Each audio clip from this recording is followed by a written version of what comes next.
Recently, Arcane founder Rafael Colantonio, who was with the studio from 1999 to around 2017, discussed his decision to leave Bethesda Softworks following the launch of Prey in 2017, perhaps one of the most underrated experiences of the last console generation. All I can tell you is that part of the reason why I left Bethesda was that they did not want to do the kind of games that we wanted to make. He likened their approach to studios like Larian and From Software. Those are people who have been doing over and over the thing that they know exactly how to do until it hits super hard. So to me, that's what Arcane had to do.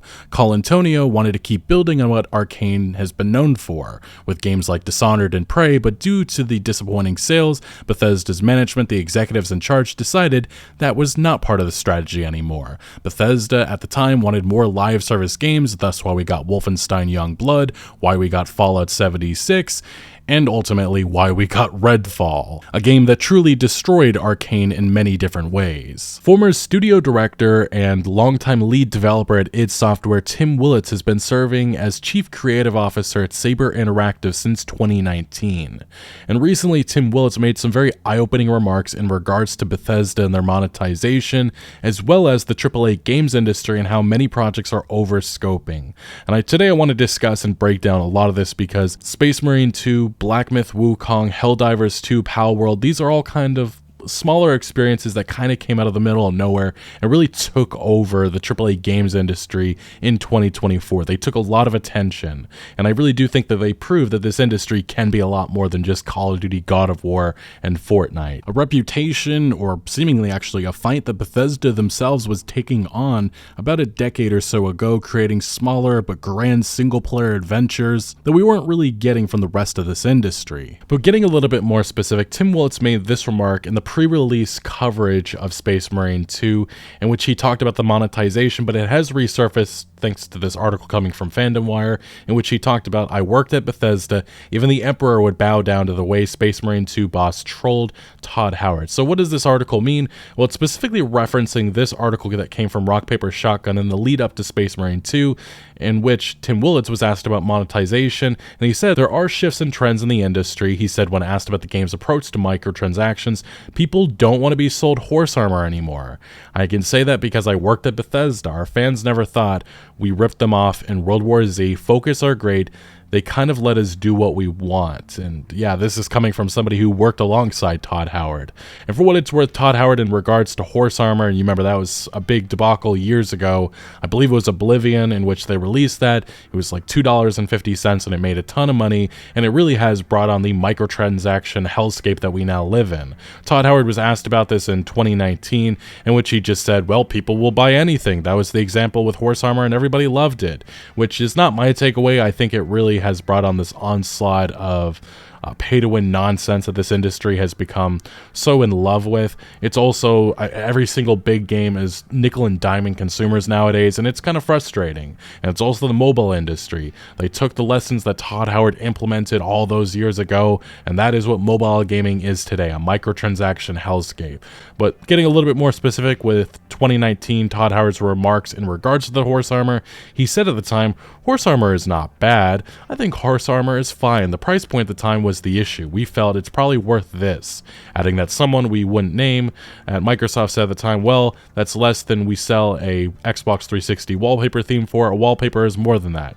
You should charge this. You can always lower it. We were like, okay, it's a price to value proposition. At the time, not do I want armor for my horse, and looking back now, it's quite cheap, which, yeah, looking back now, but nowadays we also have, well, World of Warcraft's $90 amount is so popular, the in-game auction house is selling out of WoW tokens, which, again, this is just one example of it, but, you know, Diablo's also had their incidents of selling $70 mounts. Overwatch 2 notoriously has had some terrible monetization, and I do find that kind of funny, especially when you consider the fact that Overwatch 1 had a lot of controversy with its loot box system, and what replaced it was much, much worse. But then there's Ubisoft with Assassin's Creed, in which every single release they nickel and dime with all kinds of cosmetics and different items, along with XP boosters and all that. Pay for convenience, that's what they've called it. even Bethesda. Assassin's Creed fans hit out at Valhalla's extremely overpriced microtransactions. This is not okay, especially not for a game that costs 60 goddamn bucks.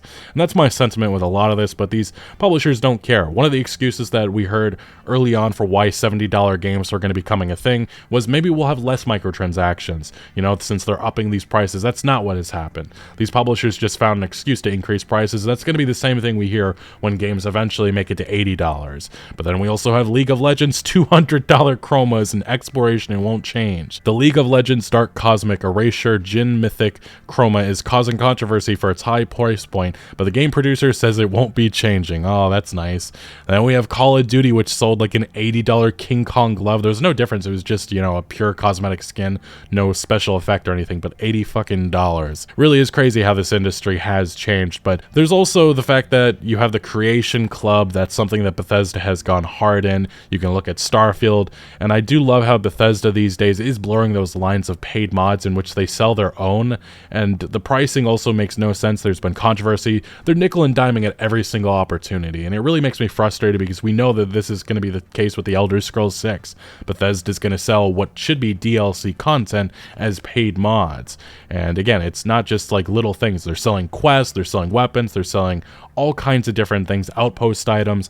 They're nickel and diming at every single opportunity. That's the case in Fallout 4 with their own creations. That's the case with Starfield with its creations, and the controversy that we talked over the summer about that. And then there's even Skyrim, which has had some even more controversy in regards to some of the content that Bethesda is seemingly just allowing on there. An example of that would be this.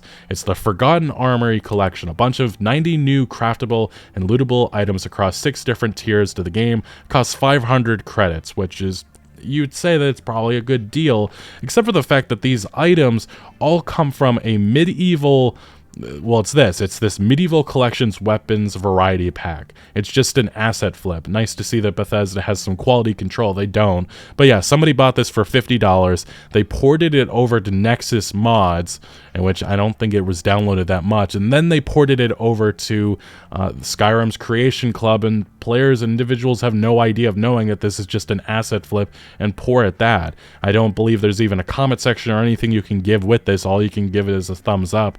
And this just points to the problem with Bethesda and how they've handled the Creation Club and their monetization overall. They tried making paid mods work in 2015. There was tons of controversy with it. They waited a couple of years and then they did it again, and they're going to do it again with the Elder Scrolls 6 and Fallout 5 and all of their future upcoming games. And even their online live service Fallout 76 has had its run-ins with controversy in regards to them selling everything and anything, as well as some pay-to-win items in between that. But as I said at the beginning, Tim Willet's remarks in regards to Bethesda and the AAA games industry goes much further, because in a recent interview with IGN, he talked about why big budget games are failing in part because teams are over-scoping their projects. Great games will always do well.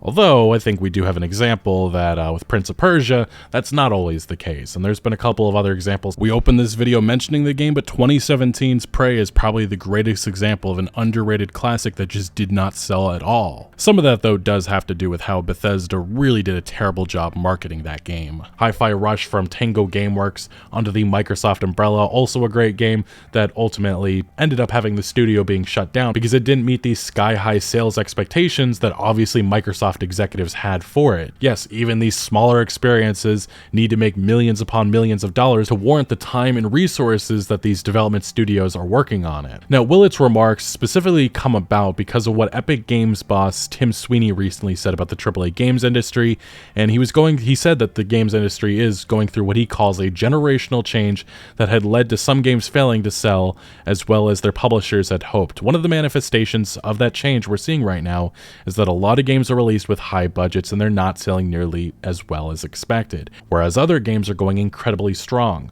What we're seeing is a real trend where players are gravitating towards the really big games where they can play with more of their friends, and that's just not true at all. This is an argument pretty much saying that single-player games are dying and people aren't interested in that. As this IGN article rightfully points out, games like Elden Ring, Game Science's Black Myth Wukong, then you can look to the other examples from the Star Wars Jedi games from EA, the Naughty Dog, Sony Santa Monica, Rockstar single-player experiences. Those still rule supreme, and they still make millions upon millions of dollars in sales. The interest is definitely in there, and I think that what Sweeney is pretty much arguing is that, the safe thing is these big service games, and that's just not the case. There's only so much, interest that can go into a lot of these multiplayer live services, especially since a lot of players already have their specific multiplayer live service that they want to play, whether that be GTA Online to Fortnite to Call of Duty. They will spend time on that game, and that's that. And with having so much oversaturation of these live services, especially, looking at Concord, they tried making a game for nobody, and people want to play Overwatch. They don't want to play another game which is trying to imitate that. And that was the problem with that game. It's aiming for just an audience that isn't asking for another experience like that, especially with no, distinct changes or any distinct identity. Speaking to IGN, Willets said that the problem isn't necessarily that AAA games take too long to develop and thus launch into already abandoned genres. Rather, Willets believes AAA developers are tending to overscope their games, which in turn means they fail to do any one thing brilliantly. And I do disagree a little bit with this, or I guess maybe I have a different perspective on it, but we've documented and talked so much about these live service disasters, from Redfall to Marvel's Avengers. Years before that, there was Anthem, there's Concord, Suicide Squad, Skull and Bones. There's just so many examples to choose from, and a lot of these games began development when the live service gravy train was, just starting, when everybody was looking at the money that GTA Online and Fortnite was rolling in. They said, I want that. The executives at the top of studios like Warner Brothers said, yes, let's make that happen. These are the projects that we will greenlight. And what ends up happening is a lot of these studios, especially single player studios, they don't have the talent of the team ready for that, and they spend years trying to iterate, and a lot of the time they're not making these unique experiences that are going to redefine the industry. They're just making, clones of other better games. And then once they release, they realize, there isn't an audience for that. So definitely I do think taking too long to develop and launching to already abandoned genres, it really depends what you mean by already abandoned genres, because the live service genre very much so feels like it's already oversaturated. Many of the individuals that are going to play Call of Duty and Fortnite, they're going to play that. They aren't necessarily looking for other experiences that are pretty much doing the exact same thing, as we've even seen with X Defiant this year. Now for Space Marine 2, Willets explained Saber made sure to nail the core combat and kept a handle on the scope of the game, so much so that some have praised it for rekindling memories of the Xbox 360 era of action games, something that does feel like it's been missing as of late. And I think what's missing is really the AA games, which feel like they aren't here as much anymore.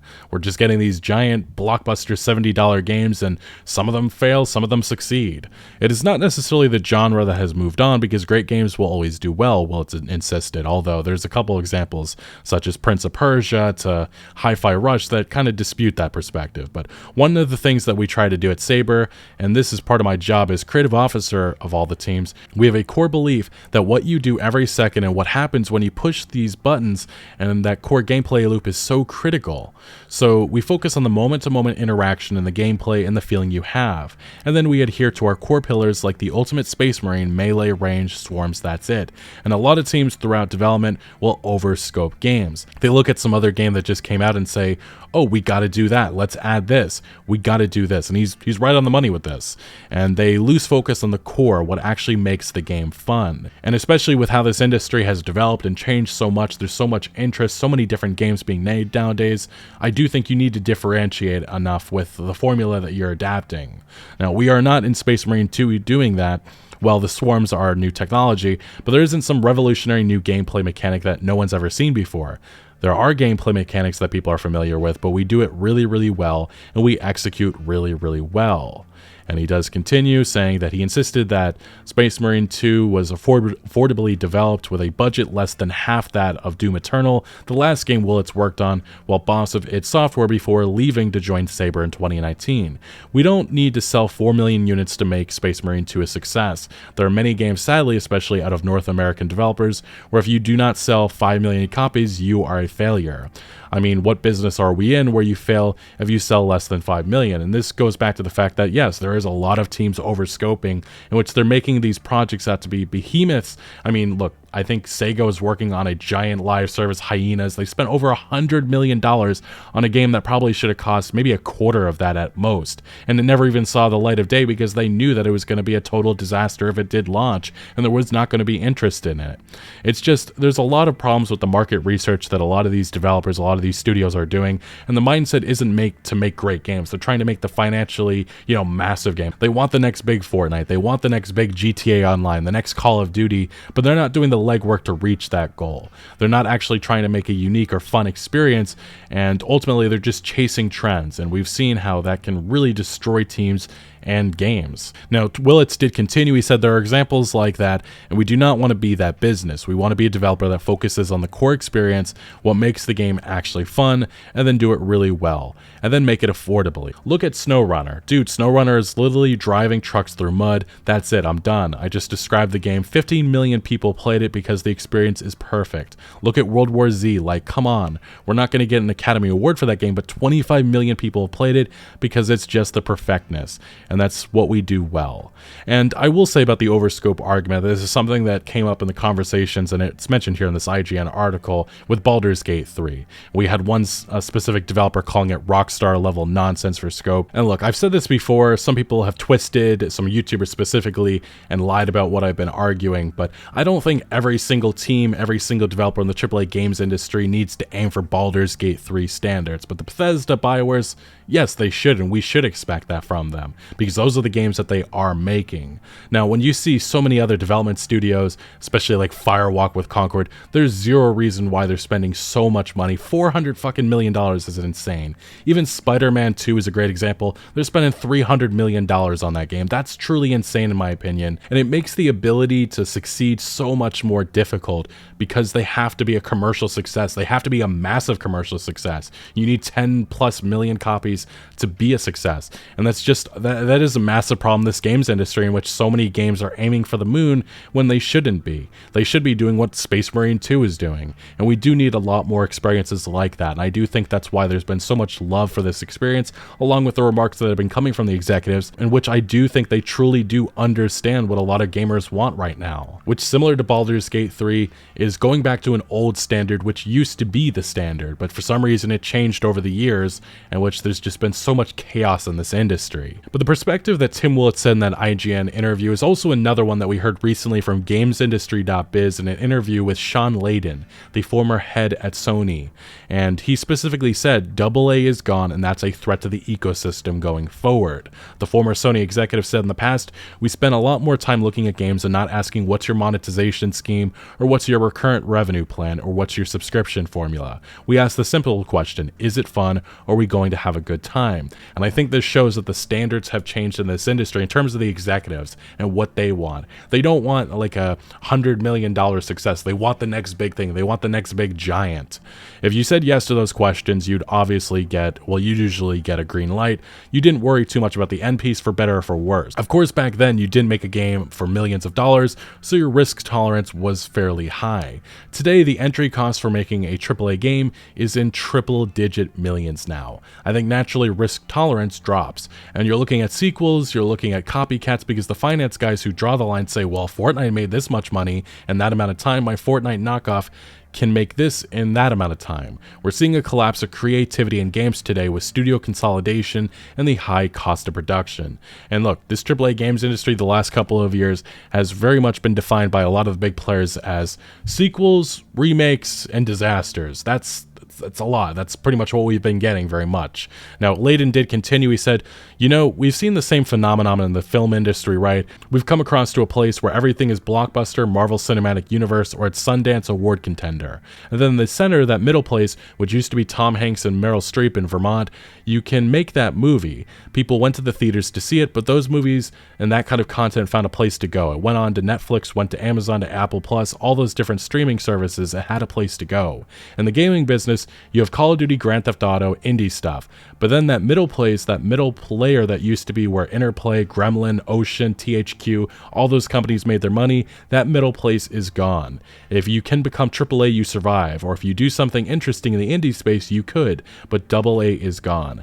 I think that's a threat to the ecosystem, if you will. So I'm looking at indie stuff with the advent of technologies like the latest Unreal Engine or what Unity can give you. I think we can all say that the standard quality of video games is pretty high now compared to 10 years ago, and I agree with that. Now, if we can just get a bit more interest and excitement, exposure for those lower budget but super creative and super unusual type of games, I like to see more of that, because we're just really relying on the blockbusters to get us through, I think that's a death sentence. And he's on the money with this perspective. And these are the problems that plague this AAA games industry, and why so many are pretty certain that we are close to where we are right now, enduring a game crash of sorts.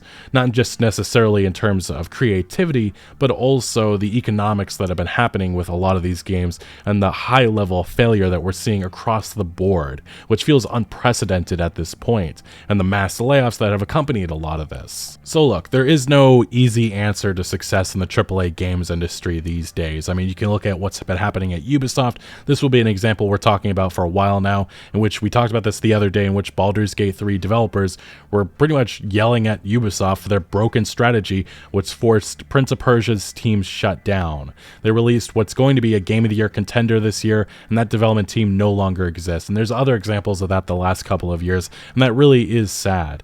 But I do think a lot of people need to look at the industry darlings of 2024 as an example of how this industry needs to keep changing and evolving. Those games such as, Space Marine 2 to Black Myth Wukong, to even games like Palworld and Helldivers 2. And in many regards, I do consider those games kind of like the AA space now, because you know what you're going to be getting from Bethesda, you know what you're going to be getting from BioWare and EA and so on and so forth, and Sony and such, and Ubisoft. But I do think that a lot of the creativity and the innovation isn't coming from those specific development studios, but it's coming from the indie space, the smaller studios that are now rising to the top.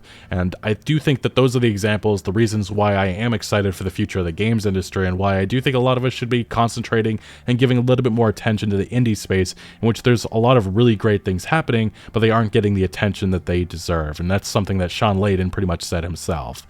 But anyway, what do you make of the AAA games industry, as well as the remarks coming from Tim Willets and Sean Layden? Let me know your thoughts down in the comment section below. But thank you for watching. Make sure to leave a like if you did enjoy this video, or if you found any informative value, consider subscribing for more videos like this, and I'll see you later.